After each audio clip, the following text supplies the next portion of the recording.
when she's trying to open this Excel file, she's getting this error. This action is only valid for the product that are currently installed. So let's see how we can fix this issue. Okay, to fix this issue, we have to clean up the Microsoft Office installed onto this computer. So let's go to control panel,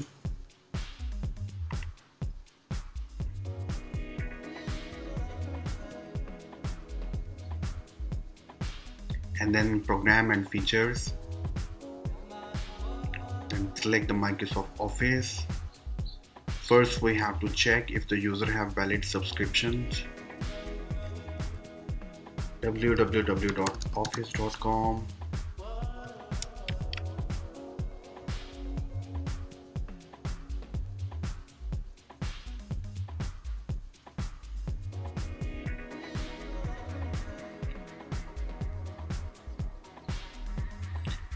and once you will open the office.com, you need to click on install Office button, other install options, and go to apps and devices. Select the 64-bit version if your computer support it.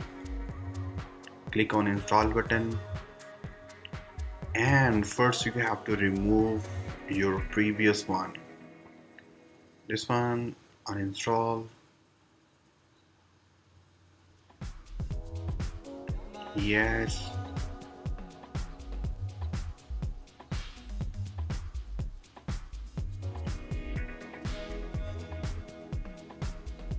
Confirm.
Okay, and this was the way to fix that issue.